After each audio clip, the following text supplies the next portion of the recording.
السلام على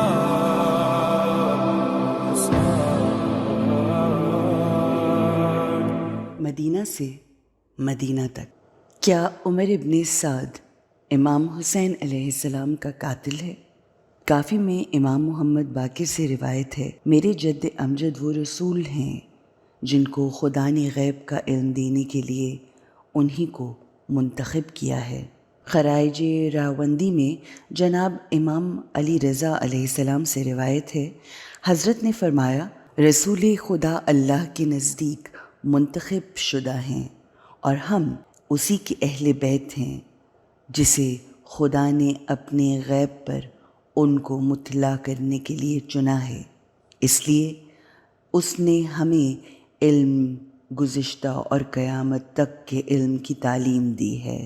سورہ جن آیت نمبر 26 اور 27 کے مطابق، جس کا مضمون یہی ہے کہ جو خدا نے چاہا اپنا علم غیب رسول پاک صلی اللہ علیہ وآلہ وسلم اور اہل بیت کو عطا فرمایا ہے۔ اسی لیے تو زیارت جامعہ کے الفاظ کا ترجمہ یہ ہے، خدا نے اہل بیت کو اپنے غیب کے لیے چن لیا ہے۔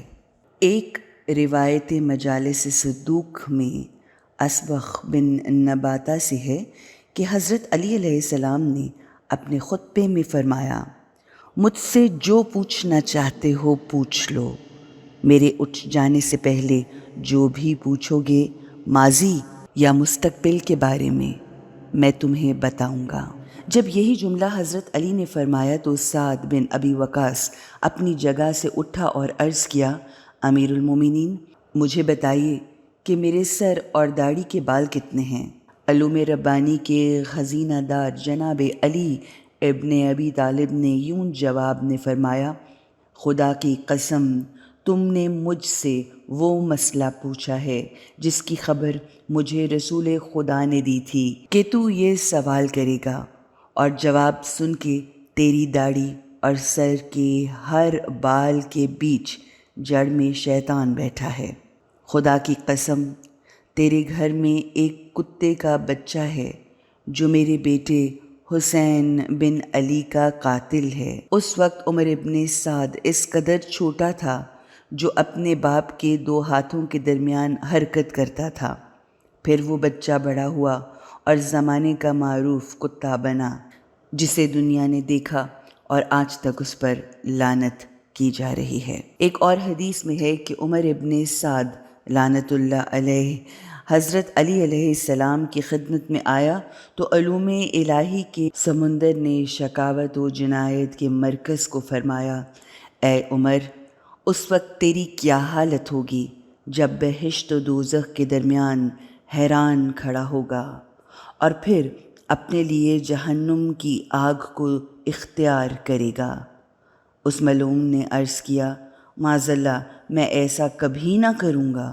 امام علی علیہ السلام نے فرمایا، تو ضرور یہ کام کرے گا۔ ابن مسعود سے ایک روایت ہے، ایک دن چند لوگوں کے ساتھ رسول خدا کی خدمت میں بیٹھے تھے کہ اچانک چند قریشی آئے، ان میں عمر ابن سعد بھی تھا۔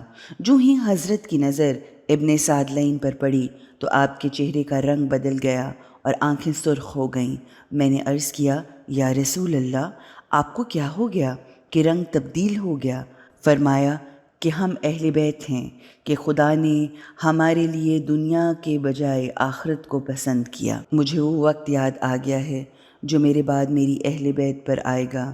میری اہل بیت کو قتل کر دیا جائے گا، ضربیں لگائی جائیں گی اور میری اہل بیت سب و شتم سنے گی۔ میرے اہل بیت سے ان کے حقوق چھین لیے جائیں گے، گھروں سے ان کو نکال دیا جائے گا، شہر بدر کر دیا جائے گا۔ اسلام کی خاطر سب سے پہلے جو سر بلند ہوگا وہ نو کے نیزہ پر میرے فرزند حسین علیہ السلام کا سر ہوگا، اور یہ اطلاع مجھے جبرائیل نے رب جلیل سے دی ہے۔ حدیث میں ہے کہ جب خاتم الانبیاء یہ جملات بیان کر رہے تھے تو سید مظلوم امام حسین علیہ السلام وہاں موجود تھے۔ اور اپنے سر کا نوک نیزہ پہ بلند ہونا خود اپنے کانوں سے سن لیا اور فرمایا، جد امجد، مجھے آپ کی امت سے کون شخص قتل کرے گا؟ رسول پاک نے فرمایا، اے میرے فرزند، تجھے بدبخت ترین شخص قتل کرے گا، اور ہاتھ سے عمر ابن سعد کی طرف اشارہ فرمایا۔ اسی دن سے اصحاب کی عادت تھی کہ یہ جب عمر ابن سعد مسجد میں آتا اور اصحاب کی نظریں اس پر پڑتیں تو سب کہتے، یہی حسین ابن علی کا قاتل ہے۔ اور جب بھی یہ شقی القلب امام حسین علیہ السلام کے پاس آتا تو عرض کرتا، ہماری قوم میں کچھ ایسے کم عقل ہیں جو کہتے ہیں میں آپ کو قتل کروں گا۔ حضرت جواب میں فرماتے، خدا کی قسم، یہ لوگ کم عقل اور جاہل نہیں ہیں، بلکہ یہ تو عالم ہیں جو کہہ رہے ہیں کہ تو میرا قاتل ہے۔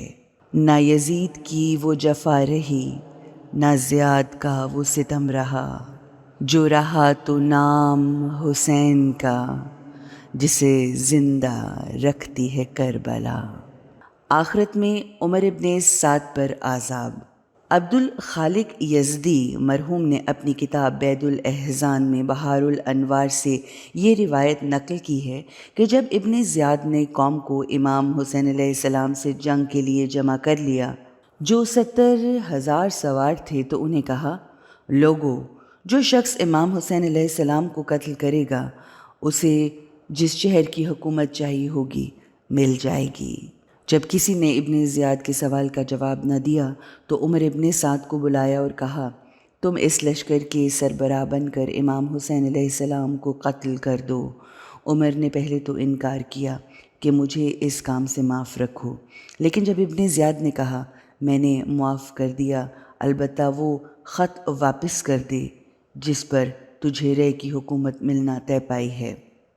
عمر ابن سعد نے کہا، مجھے آج رات کی مہلت دے دے تاکہ میں غور کر سکوں۔ ابن زیاد نے مہلت دی۔ عمر گھر آ گیا اور اپنی قوم، بھائیوں اور دوستوں سے اس بارے میں مشورہ کیا، جس کا کسی نے اس کام میں مصلحت نہ دیکھی۔ عمر سعد کو ایک شخص نے کہا جس کا نام کامل تھا، اور عمر ابن سعد کا دوست بھی ایک شخص کامل و عاقل تھا۔ اس نے کہا، آج تجھے کیا ہو گیا ہے کہ آرام نہیں کرتے، حرکت و اضطراب میں ہو؟ کوئی نیا کام کرنے کا ارادہ ہے؟ عمر نے کہا، ایک لشکر کا سربراہ بنا ہوں جس نے امام حسین علیہ السلام سے جنگ کرنی ہے، اور تحقیقاً میرے نزدیک حسین علیہ السلام کا قتل روٹی کا ایک لقمہ کھانے یا پینے کے ایک گھونٹ کو آسانی سے پینے کی طرح ہے، اور اس قتل کے بدلے مجھے رے کے علاقے کی بہت بڑی حکومت ملے گی۔ کامل نے کہا، ہائے افسوس تم پر، اے عمر ابن سعد، کہ جناب امام حسین علیہ السلام فرزند پیغمبر کو قتل کرنے پر تیار ہو۔ تف ہے تم پر اور تمہارے دین پر، کیا حق کو اس قدر پست سمجھ لیا ہے اور ہدایت کو باطل سمجھا ہے؟ کیا تو جانتا ہے کہ کس کے ساتھ جنگ کرے گا؟ ان للہ و انا الیہ راجعون۔ کامل نے کہا، اے عمر ابن سعد، خدا کی قسم، اگر تمام دنیا اور جو کچھ اس میں ہے وہ سب کچھ مجھے دے دیا جائے کہ حضرت محمد مصطفیٰ صلی اللہ علیہ وآلہ وسلم کی امت کے کسی امتی کو قتل کروں، تو بھی میں یہ دنیا قبول نہ کروں گا۔ اور تو امام حسین فرزند رسول کو قتل کرنے کا ارادہ کر چکا ہے، اور تو بروز محشر رسول پاک کو کیا جواب دے گا جب وہ پوچھیں گے کہ تو نے میرے بیٹے کو قتل کیا، میرے آنکھوں کی ٹھنڈک اور میرے دل کے میوے پر ظلم کیا؟ اے عمر، آج ہمارے زمانے میں امام حسین علیہ السلام کا مقام اپنے جد امجد رسول اللہ صلی اللہ علیہ وآلہ وسلم کے مقام کی طرح ہے۔ ان کی اطاعت کرنا ہم پر واجب ہے، جس طرح ان کے باپ اور نانا کی اطاعت کرنا واجب تھی۔ اے عمر ابن سعد، تو اس وقت بہشت اور دوزخ کے درمیان کھڑا ہے، بس اپنے لیے وہ راستہ اختیار کر جو تیرے لیے نجات اور اصلاح کا باعث ہو۔ اے عمر، خدا کی قسم، میں گواہی دیتا ہوں کہ اگر ان سے لڑائی کر کے انہیں قتل کر دو یا ان کے کسی دشمن کی ان کے قتل میں مدد کرو تو تم بھی بہت تھوڑے دن زندہ رہو گے۔ عمر بدبخت نے کہا، کیا تم مجھے موت سے ڈراتے ہو؟ میں جب امام حسین علیہ السلام کو قتل کر دوں گا تو 70,000 سوار کا مالک، سردار اور مختار کار بن جاؤں گا اور مجھے حکومت رہ مل جائے گی۔ جناب کامل علیہ الرحمن نے کہا، اے عمر سنو، میں ایک صحیح حدیث تمہیں سناتا ہوں، اگر اس حدیث کو غور سے سنو گے تو تمہاری نجات ہو جائے گی۔ عمر بدطینت نے کہا، وہ کون سی حدیث ہے؟ کامل علیہ الرحمن نے کہا، میں تمہارے باپ کے ساتھ شام کی طرف سفر کر رہا تھا کہ میرا اونٹ قافلے سے جدا ہو گیا اور راستہ گم ہو گیا۔ میں صحراؤں میں پریشان پھرتا رہا اور پیاس سے نڈھال ہو گیا کہ اچانک دور سے ایک راہب نظر آیا تو میں نے اس کی طرف چل دیا اور اپنے اونٹ سے اتر آیا۔ میں اس راہب کے پاس گیا اور اس سے کہا، کچھ پانی مل جائے گا؟ راہب نے کہا، کیا چاہتے ہو؟ میں نے کہا، میں پیاسا ہوں۔ راہب نے کہا کہ تو اسی پیغمبر کی امت کا فرد ہے جو ایک دوسرے کو قتل کرتے ہیں اور دنیا کی محبت میں کتوں کی طرح حملہ آور ہوتے ہیں۔ میں نے اس کے جواب میں کہا کہ میں تو پیغمبر آخر الزمان کی امت سے ہوں۔ راہب نے کہا، افسوس ہے تم پر، بروز قیامت تمام امتوں سے شریر امت تم ہوگے، کیونکہ تم نے پیغمبر کی اطرت پر ظلم و زیادتی اور ان کو قتل کیا ہوگا، نیز ان کے گھروں سے ان کو باہر نکالا ہوگا، انہیں شہر بدر کیا ہوگا۔ میں نے اپنی کتب میں پڑھا ہے کہ تم اپنے پیغمبر کے بیٹے کو قتل کرو گے اور ان کی عورتوں کو اسیر کرو گے اور ان کے اموال لوٹ لو گے۔ میں نے کہا، اے راہب، آیا ہم اس قدر قبیح عمل بھی بجا لائیں گے؟ راہب نے کہا، ہاں، اور جان لو جب تم سے یہ برا کام صادر ہوگا تو تمام آسمان، زمین، دریا، پہاڑ، صحرا، بیابان، صحرائی حیوانات، پرندوں اور ہر شے کی آواز آئے گی اور یہ تمام چیزیں قاتل فرزند رسول پر لعنت کرتی ہوں گی، بس ان کا قاتل زمین پر بہت تھوڑا عرصہ زندہ رہے گا۔ پھر ایک شخص ظاہر ہوگا جو امام حسین علیہ السلام کے خون کا بدلہ لے گا، وہ ہر اس شخص کو قتل کر دے گا جو امام حسین علیہ السلام کے قتل میں کسی لحاظ سے شریک ہوگا، اور جس کا وہ قتل کرے گا اس کی روح بہت جلدی جہنم چلی جائے گی۔ پھر راہب نے مجھ سے کہا، میں تجھے امام حسین علیہ السلام کے قاتل کے ساتھ دیکھ رہا ہوں، خدا کی قسم اگر میں اس وقت زندہ رہا تو اپنی جان اس مظلوم پر قربان کر دوں گا اور اس پر آنے والی مصیبتوں کے آگے اپنا سینہ حاضر کروں گا تاکہ تیر و تلوار کا حملہ مجھ پر ہو اور ان کے نازنین بدن پر زخم نہ لگیں۔ میں نے کہا، اے راہب، میں تو خدا کی پناہ چاہتا ہوں اور دعا کرتا ہوں کہ خدا مجھے ان قاتلین میں نہ ہونے دے۔ راہب نے کہا، اگر تو قاتل نہیں تو تیری قوم کا کوئی شخص قاتل ہوگا اور اس ملعون کے لیے اللہ کی طرف سے تمام جہنم کا نصف عذاب ہے۔ اس قاتل کا عذاب فرعون حامان کے عذاب سے بہت زیادہ ہے۔ پھر راہب ادھر سے چلا گیا اور محو عبادت ہو گیا اور مجھے پانی دینے پر رضامند نہ ہوا۔ کافی وقت گزر جانے کے بعد میں مایوس ہو گیا کہ یہ راہب مجھے پانی نہیں دے گا، لہٰذا اپنے اونٹ پر سوار ہو کر اپنے قافلہ سے مل گیا۔ تمہارے باپ سعد نے مجھ سے پوچھا، اے کامل، اب تک کہاں تھے اور دیر کیوں کر دی ہے؟ میں نے راہب کا تمام واقعہ اور اس سے اپنی گفتگو اور وہ سلوک جو راہب نے مجھ سے کیا وہ تمام قصہ بیان کیا۔ تمہارے باپ نے کہا، تم سے پہلے میں بھی اسی راستے سے ایک مرتبہ گزرا تو اس راہب نے یہی بات مجھ سے بھی کہی تھی، بس اے عمر ابن سعد، تمہارے باپ سعد کو بھی اس راہب نے خبر دی تھی کہ جو شخص دختر رسول اللہ کے فرزند کا قاتل ہوگا وہ تو ہوگا، اس لیے ہمیشہ تمہارا باپ اس بات سے ڈرتا رہا کہ وہ ان بزرگوار کا قاتل ہو۔ کامل نے کہا، اے عمر، تمہیں نصیحت کرتا ہوں اور تمہیں اس خیال سے دور بھاگ جانے کی وصیت کرتا ہوں جو تم اپنے ذہن میں سوچ رہے ہو، ورنہ نہ دنیا رہے گی اور نہ آخرت۔ اے عمر، خبردار، امام حسین علیہ السلام کے ساتھ جنگ کرنے کبھی گھر سے نہ نکلنا، اور نہ اہل جہنم کا آدھا عذاب تم پر ہوگا۔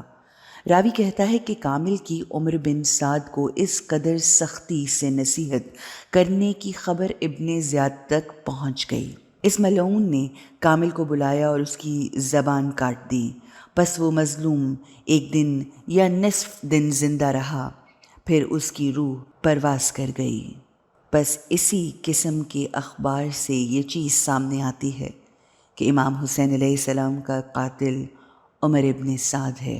اسی قسم کی ایک روایت کتاب منتخب اور قبر عذاب میں ہے کہ ایک دن امام علی علیہ السلام کے سامنے عمر ابن سعد آ گیا۔ عمر نوجوان تھا۔ حضرت نے اس سے فرمایا، اے ابن سعد، اس دن کیا کرے گا جب ایسے مقام پر کھڑا ہوگا جو جہنم اور جنت کے درمیان ہوگا؟ تجھے ایک طرف جانے کا اختیار ہوگا اور تو اپنے لیے جہنم کو چن لے گا۔ صاحب کتاب حضا کا بیان ہے کہ یہ روایت اس وقت کی طرف اشارہ کر رہی ہے جب ابن زیاد نے عمر ابن سعد کو اختیار دیا کہ یا امام حسین علیہ السلام کو قتل کر دے یا حکومت رے کا حکم نامہ واپس کر دے۔ قتل حسین کے لیے ابن زیاد کی محفل۔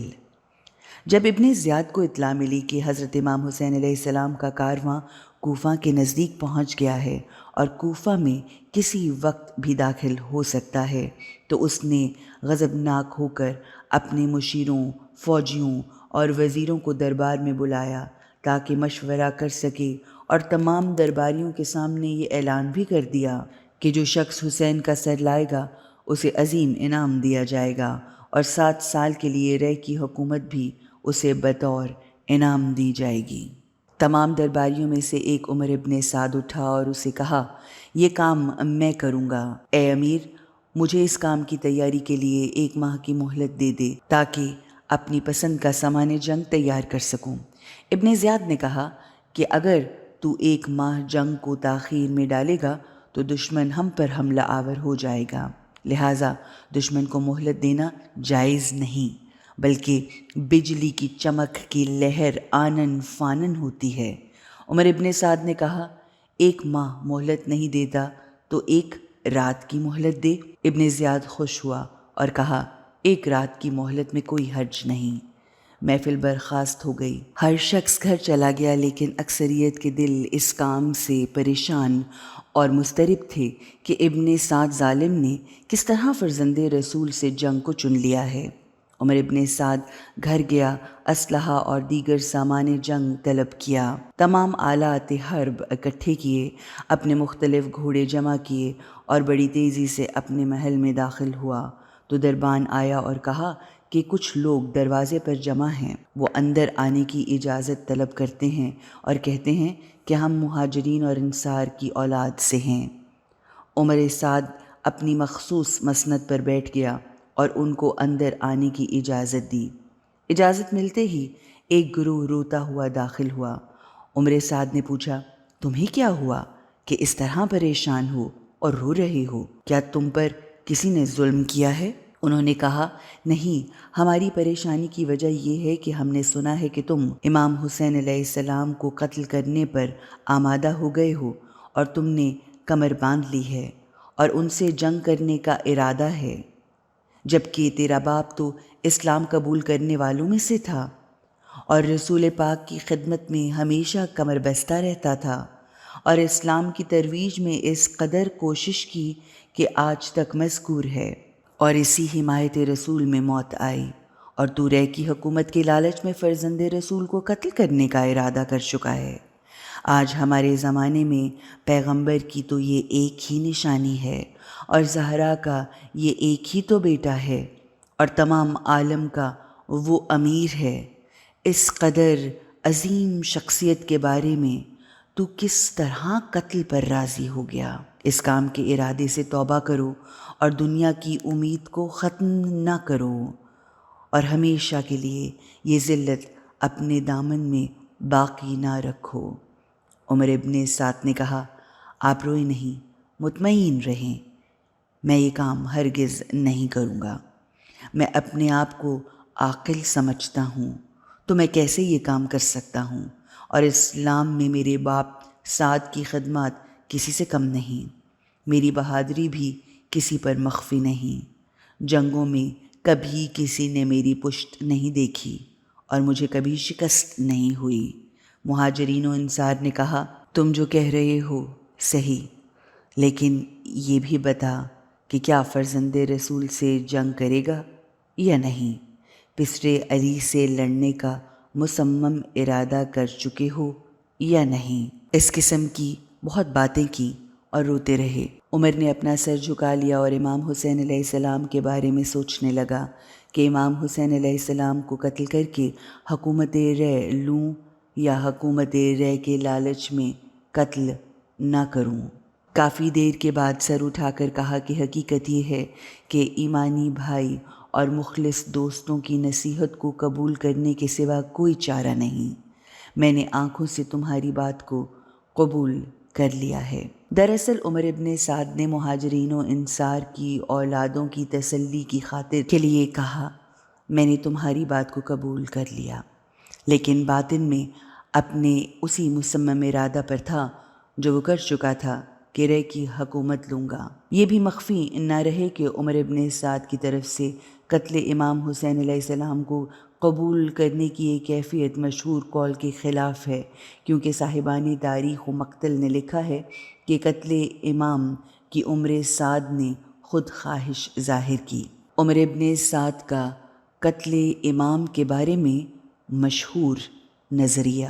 جب امام حسین علیہ السلام کربلا میں وارد ہو چکے تھے تو ابن زیاد نے ابن سعد کو امام حسین علیہ السلام سے جنگ کرنے کے لیے بھیجا اور اس کام کے بدلے حکومت رے دینے کا وعدہ کیا۔ ابن سعد کوفہ سے باہر آیا اور خفیہ طور پر اپنے لشکر کو مرتب کیا اور دربار ابن زیاد میں گیا۔ ابن زیاد نے بھرے دربار میں بڑے بڑے سرداروں کے سامنے یہ مسئلہ رکھا، لیکن کسی نے حامی نہ بھری۔ تو ابن زیاد نے ابن سعد کو بلایا اور کہا کہ پہلے کربلا جاؤ اور امام حسین علیہ السلام کا سر جدا کر کے لاؤ اور اپنے امیر کی اطاعت کرو۔ ابن سعد نے ابتدا میں انکار کیا، لیکن جب ابن زیاد نے کہا کہ اگر امام حسین کو قتل کرنے نہیں جاتے تو رے کی حکومت کا عہد نامہ واپس کر دو۔ عمر ابن سعد جو ہر صورت میں رے کی حکومت کا متلاشی تھا اور اس مقصد کے لیے برے سے برا کام کرنے پر آمادہ تھا، لہٰذا اس نے ابن زیاد کے جواب میں کہا، مجھے ایک رات کی مہلت دو تاکہ سوچ سمجھ کر فیصلہ کر سکوں۔ ابن زیاد نے قبول کیا اور ایک رات کی مہلت دے دی۔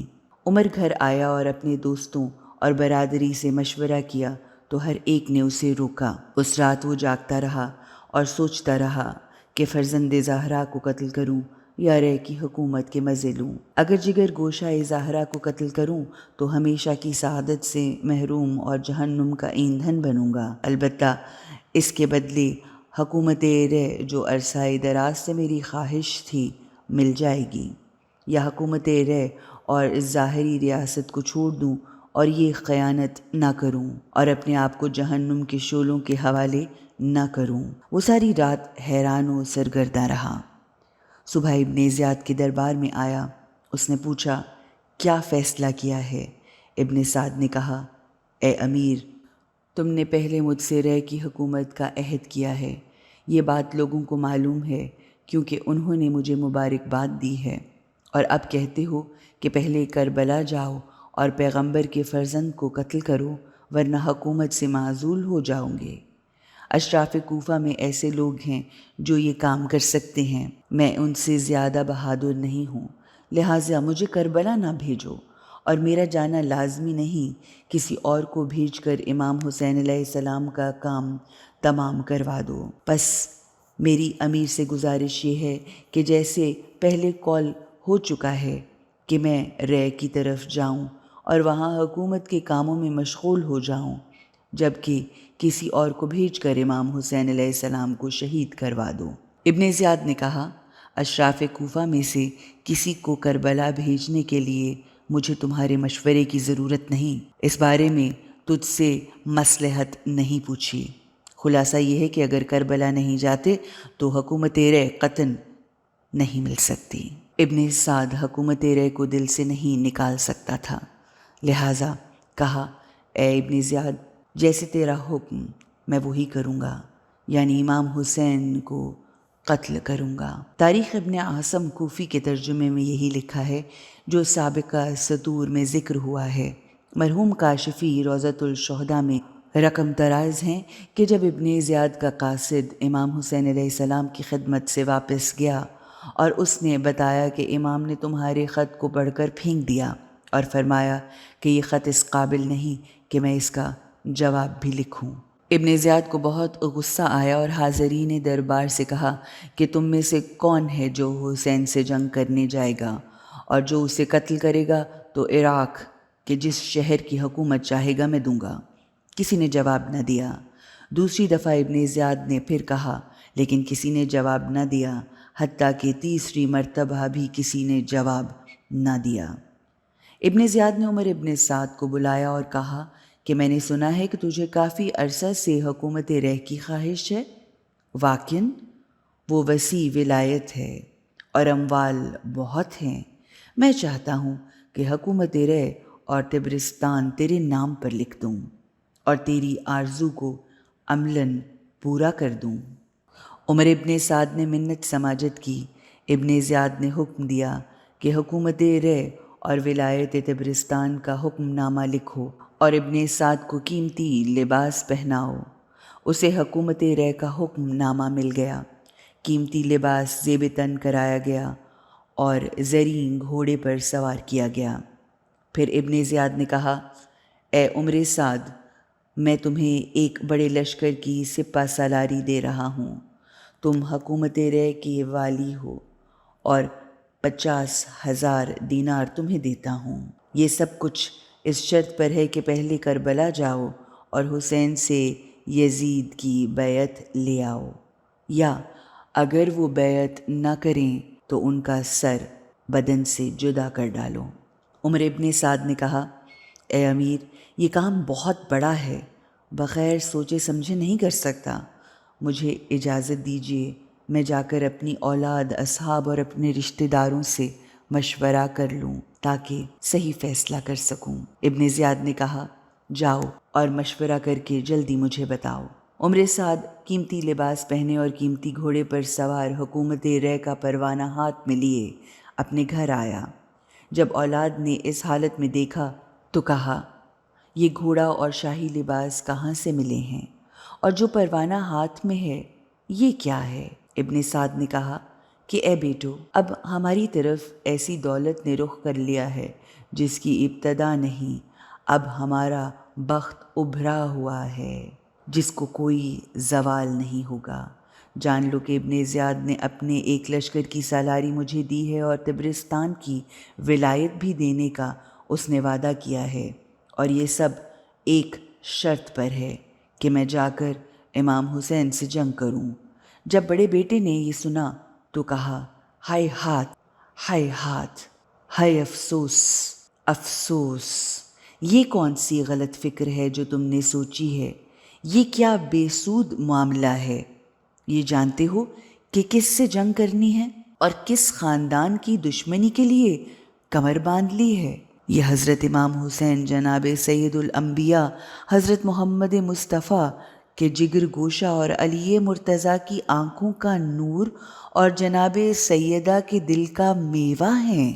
تمہارا باپ سعد بن ابی وقاص تو ان کے جد امجد پر اپنی جان قربان کرتا تھا، اور تم ان کو قتل کرنے کا ارادہ رکھتے ہو؟ یہ کام نہ کرنا بابا، خوف خدا کرو اور روز قیامت کی شرمساری سے بچو۔ پیغمبر کو بروز قیامت کیا جواب دو گے؟ تم نے خود 3 خط امام حسین علیہ السلام کو لکھے تھے اور ان کو کوفہ آنے کی دعوت دی تھی۔ انہوں نے تمہاری دعوت قبول کی ہے اور ادھر آئے ہیں، تو اب ان کو قتل کرنے کا ارادہ رکھتے ہو؟ لوگ تجھے غدار اور بے وفا کہیں گے اور محبان اہل بیت قیامت تک تجھ پر لعنت کرتے رہیں گے، اور ہرگز یہ کام نہ کرنا یہ کام۔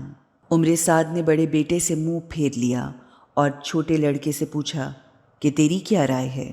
اس نے کہا کہ جو بڑے بھائی نے کہا وہ سچ ہے، لیکن ہے ادھار، اور جو ابن زیاد دے رہا ہے وہ نقد ہے، اور کوئی عقل مند نقد کو ادھار پر نہیں چھوڑتا اور حاضر کو غائب پر اختیار کرنے کو نہیں چھوڑتا۔ عمر سعد لعنتی نے کہا، بیٹا تم ٹھیک کہتے ہو، ہم نے ابھی دنیا اختیار کی ہے، جب آخرت آئے گی تو دیکھا جائے گا۔ دوسرے دن عمر ابن سعد کے پاس گیا اور کہا، امام حسین علیہ السلام سے جنگ کرنا قبول ہے۔ ابن زیاد اس بات پر بہت خوش ہوا اور کہا، عمر سعد کو 5000 کا لشکر دیا جائے، اور کربلا بھیج دیا گیا۔ جب کوفہ سے باہر لشکر آیا تو ایک لشکری نے پوچھا، اے ابن سعد، کیا تو فرزند رسول کے ساتھ جنگ کرنے کو جا رہا ہے؟ ابن سعد نے کہا، ہاں، اگرچہ دنیا میں حسین سے جنگ ذلت اور رسوائی اور آخرت میں جہنم جانے کا سبب ہے، لیکن رے کی حکومت بھی شوق اور عیش و سرور کا سبب ہے۔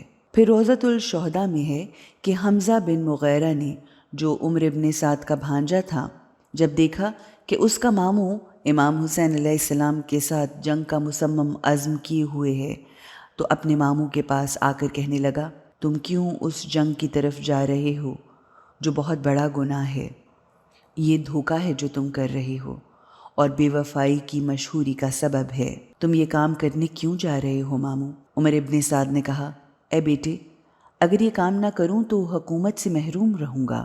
حمزہ نے کہا، خدا کی قسم کہ حکومت کو ترک کر کے دنیا چھوڑ دینا اس سے بہتر ہے کہ تمہاری گردن پر خون حسین علیہ السلام ہو۔ ابن سعد نے بہت لمبی فکر کی اور ارادہ کیا کہ جنگ کو چھوڑ دے، لیکن دنیا کی محبت نے اس کی بصیرت پر پردہ ڈال دیا اور وہ گمراہی کے کنویں میں گر گیا اور 5000 کا لشکر لے کر کربلا پہنچ گیا۔ مرحوم واعظ قزوینی نے ریاض القدس میں اعمالی کی روایت لکھی ہے کہ ابن زیاد نے ایک سخت حکم نامہ اپنے لشکریوں کو لکھا کہ میں تمام لشکروں کا امیر عمر ابن سعد کو بناتا ہوں، اور کسی شخص کو اجازت نہیں کہ عمر ابن سعد کی مخالفت کرے۔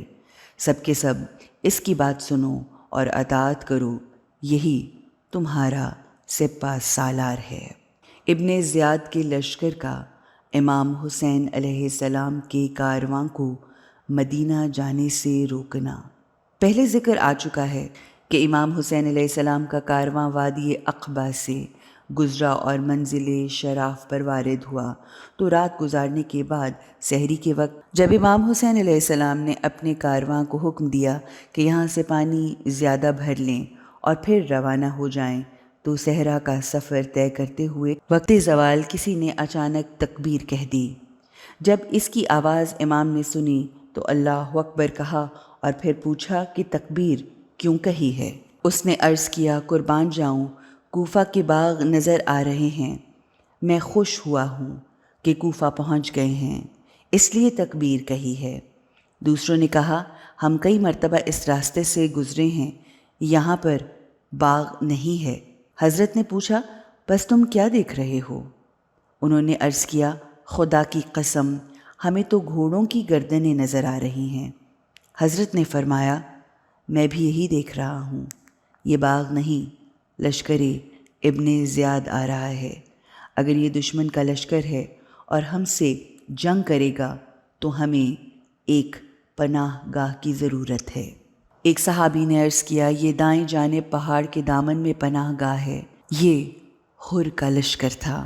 امام حسین علیہ السلام نے نماز ظہر پڑھا کر لشکر حر کو نصیحت کی کہ اے کوفیو، تم نے خط لکھے تھے، وفد بھیجے تھے، تو میں اپنا گھر چھوڑ کر تمہارے بلانے پر اسلام کی تبلیغ و ترویج کے لیے آیا ہوں، اور اب اگر تمہاری رائے بدل گئی ہے اور میرا کوفہ میں ورود ناپسند کرتے ہو تو ہمارا راستہ چھوڑ دو، ہم اپنے وطن مدینہ چلے جاتے ہیں۔ لشکر حر خاموش رہا اور کوئی بھی جملہ نہ بولا۔ پھر نماز عصر کے بعد امام حسین علیہ السلام نے ایک خطبہ دیا کہ خدا سے ڈرو، حق اور اہل حق کو پہچانو، ہم پیغمبر کے اہل بیت ہیں اور ہر شخص سے امامت اور خلافت کے زیادہ اہل ہیں۔ اگر تم اپنے وعدہ سے منحرف ہو چکے ہو تو میرا وعدہ پورا ہو گیا، اور اب میرا راستہ چھوڑ دو، میں واپس چلا جاتا ہوں۔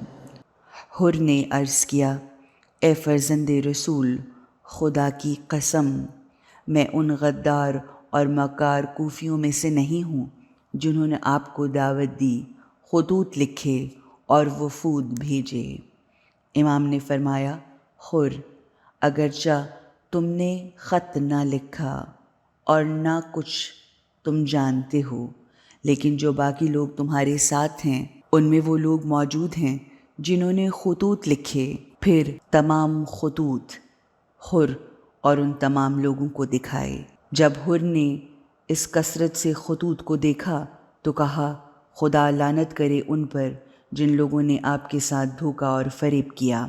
میں قربان جاؤں، اس میں میرا کوئی قصور نہیں ہے۔ مجھے تو ابن زیاد نے بھیجا ہے کہ آپ کے ساتھ رہوں تاکہ آپ کو ابن زیاد کے پاس لے چلوں۔ امام حسین علیہ السلام نے فرمایا، تمہارے اس ارادے سے پہلے موت قریب ہے۔ یہ فرمایا اور اٹھ کھڑے ہوئے۔ پھر آزردہ خاطر اور آشفتہ حال اپنے کاروان سے فرمایا، چلو اس سے آگے جانا ہے۔ تمام اصحاب نے سامان باندھا اور عورتوں اور بچوں کو سوار کیا۔ سب سوار ہو گئے۔ امام حسین علیہ السلام نے حکم دیا، اب یہ کوفی اپنے ارادہ سے منحرف ہو گئے ہیں اور ہمارا کوفہ میں آنا ناپسند کیا ہے، تو واپس مدینہ چلو، ہم اپنے گھروں میں آباد ہوں گے۔ جب کاروان حسینی پیچھے کو مڑنے لگا تو حر کے لشکر نے راستہ روک لیا۔ بنی ہاشم نے بآواز بلند کہا، کاروان کو کس نے روکا؟ اتنے میں امام حسین علیہ السلام کی آواز بلند ہوئی، تمہاری ماں تمہارے غم میں روئے، اب ہم سے کیا چاہتے ہو؟ کیوں ہمیں وطن نہیں جانے دیتے؟ کیوں زہرا کی اولاد کو رلاتے ہو؟ حر آگے بڑھا اور عرض کیا، یبن رسول اللہ، آپ نے جو کہا وہ میں آپ سے نہیں کہہ سکتا، میری ایک عرض ہے۔ امام نے فرمایا، بتاؤ تمہیں کیا چاہیے، کس لیے کارواں کو روکا ہے؟ حر نے کہا، میں چاہتا ہوں کہ آپ کے ساتھ رہوں تاکہ آپ کو ابن زیاد کے پاس لے جاؤں۔ امام نے فرمایا، خدا کی قسم، یہ کام کبھی نہیں ہو سکتا اور نہ کوئی ایسا کر سکتا ہے۔ حر نے کہا، خدا کی قسم، پھر میں بھی آپ سے جدا نہیں ہوں گا، کیونکہ میں جنگ پر مامور نہیں ہوں، آپ سے جھگڑا نہیں کرتا، لیکن اگر آپ کو ابن زیاد کے پاس نہ لے جاؤں تو فرض کی ادائیگی میں مقصر ہوں گا۔ آپ کوفہ کی طرف جاتے نہیں تو میری گزارش ہے کہ ایک اور راستہ اختیار کریں جو نہ کوفہ کی طرف جاتا ہو اور نہ مدینہ کی طرف، اسی پر چلتے رہیں، پھر دیکھا جائے گا کہ ابن زیاد کا کیا حکم آتا ہے، تاکہ میں آپ کے سامنے بھی شرمندہ نہ ہوں اور ابن زیاد کا مقصر بھی نہ بنوں۔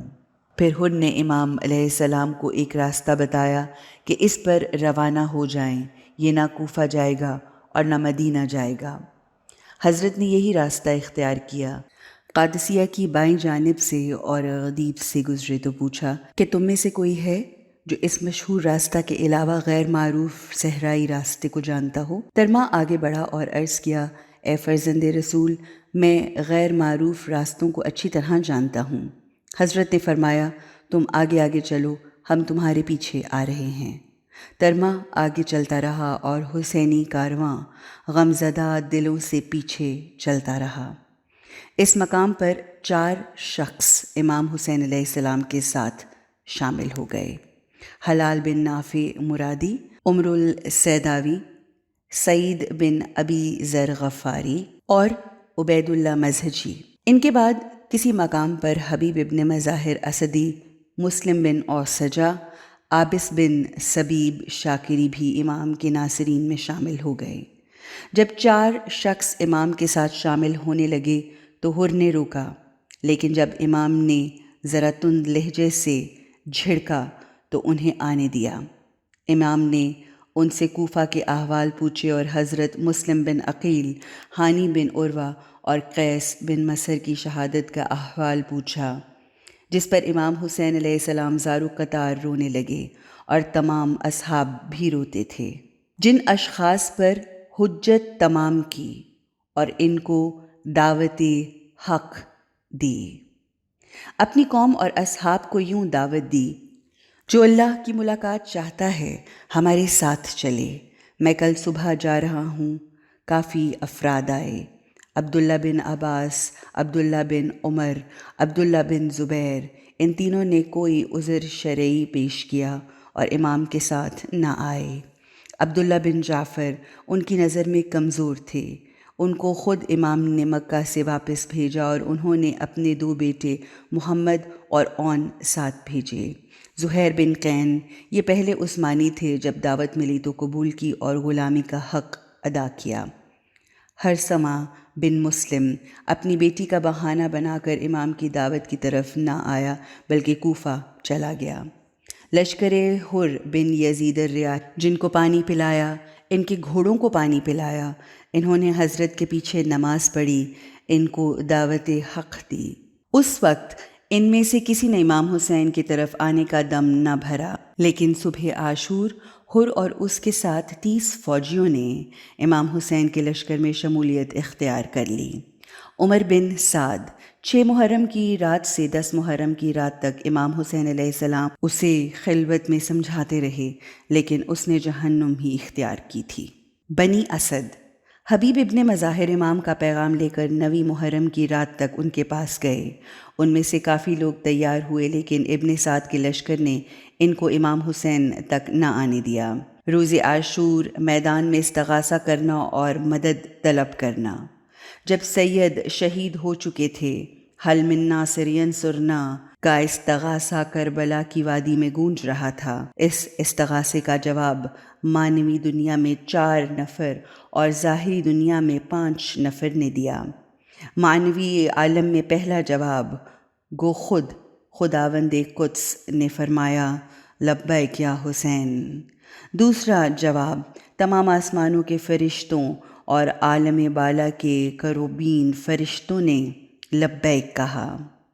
تیسرا جواب تمام انبیاء، اوصیاء، اولیاء اور صدیقین کی ارواح نے کیا۔